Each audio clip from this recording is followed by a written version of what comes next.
Newton's universal law of gravitation. क्या easy topic है ये, 11th क्लास में आपने पढ़ रहे हो यार, बट इसको आपको पढ़ना तो भाई 9th में भी था। स्टार्ट करते हैं यार, जल्दी टाइम भी बर्बाद करते हैं। कुछ आपको बेसिक्स बताता हूँ, ठीक है?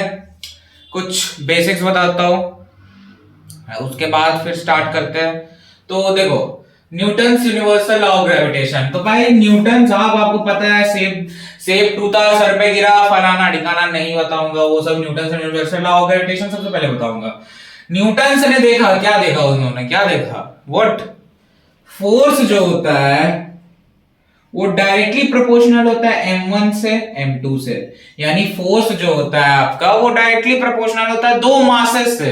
यानी अगर मान लो दो मासेस है और वो दोनों मास की वैल्यू ज्यादा है तो फोर्स भी ज्यादा होगा, दोनों मास की वैल्यू कम है फोर्स भी कम होगा। तो पहला उन्होंने ये ऑब्जर्वेशन किया, ठीक है। दूसरा ऑब्जर्वेशन क्या किया, force is indirectly proportional to the square of the distance between the objects। क्या डिस्कवर किया कि फोर्स जो है यार, अगर जितना आप रेडियस ऑफ स्क्वायर डिस्टेंस का स्क्वायर करोगे, ठीक है, जितना डिस्टेंस का स्क्वायर करोगे उतना फोर्स कम होगा, जितना कम डिस्टेंस का स्क्वायर करोगे उतना फोर्स ज्यादा लगेगा, ठीक है।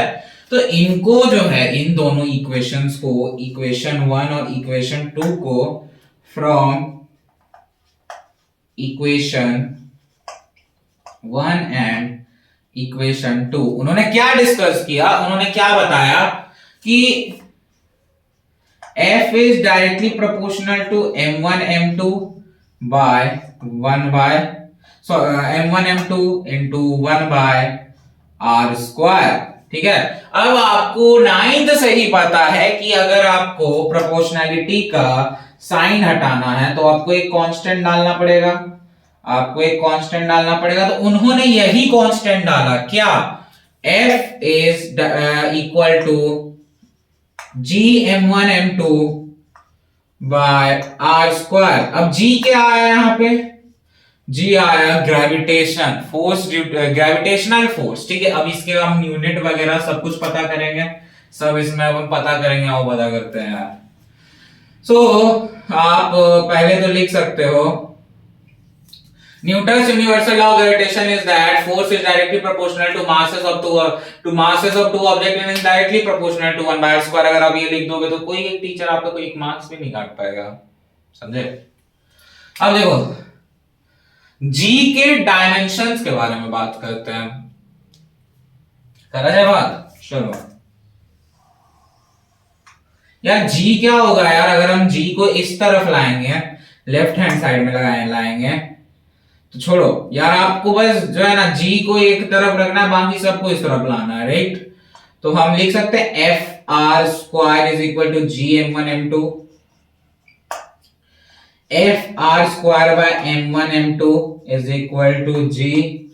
अब हम इसके डायमेंशंस को निकाल सकते हैं, F is equal to ma, ठीक है, into r square by m1 m2, right, is equal to G। अब m आपको पता है क्या होता है, m एक्सेलरेशन क्या होता है, lt माइनस q, रेडियस क्या होता है l square divided by m square, which will be equal to m में 1 minus 2 m minus 1, L2 L का 1 plus 2 L3 and T minus 2। देख लेते हैं, यही आया होगा, राइट, मैं डैम श्योर हूं यही आया होगा।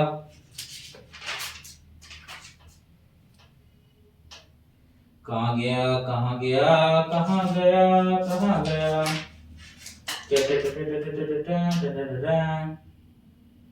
M1 L3 T minus 2, yes we are correct।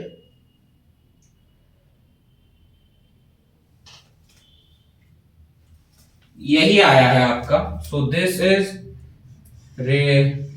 G की भाई डायमेंशंस, ठीक है। अब जी की डायमेंशन से तो एक एसआई यूनिट भी होगा, राइट? तो जी का जो एसआई यूनिट है वो हम स्टैंडर्ड यानी जो मोस्टली यूज करते हैं, डायन वाला भी यूज करते हैं, बट मैं आपको स्टैंडर्ड बताता हूं यहाँ पे, ठीक है? इट इज केजी, ठीक है?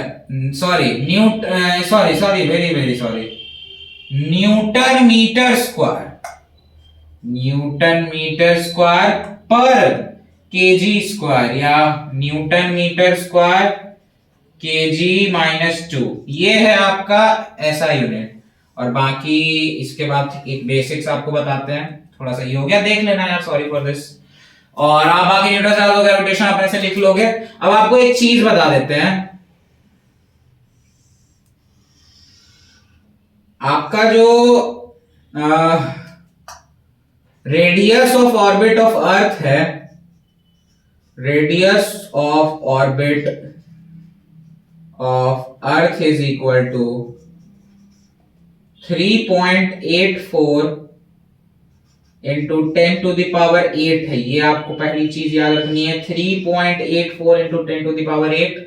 और मून को अर्थ के अलोंग रोटेट करने में, मून को अर्थ के अलोंग रिवॉल्व करने में कितना लगता है? मून को रिवॉल्व करने में लगता है टाइम पीरियड 27.3 डेज लगता है, ठीक है? ये है, ये आप नोट करो। आज का आपका इतना ही रहेगा मुझे लगता है। अगला टॉपिक मैं आपको देख के बताता हूं क्या होने वाला है हमारा, तब तक आप नोट करो।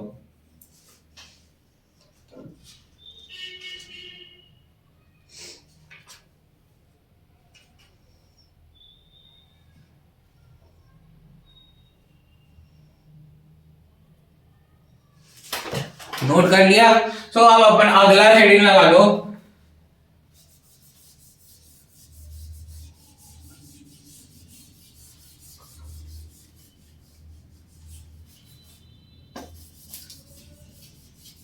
अगले का आप हेडिंग लगा लो vector form of gravitation, vector. इसके बाद आप क्वेश्चन चालू करोगे।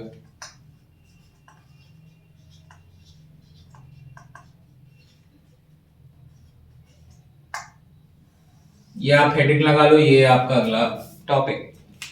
थैंक्स।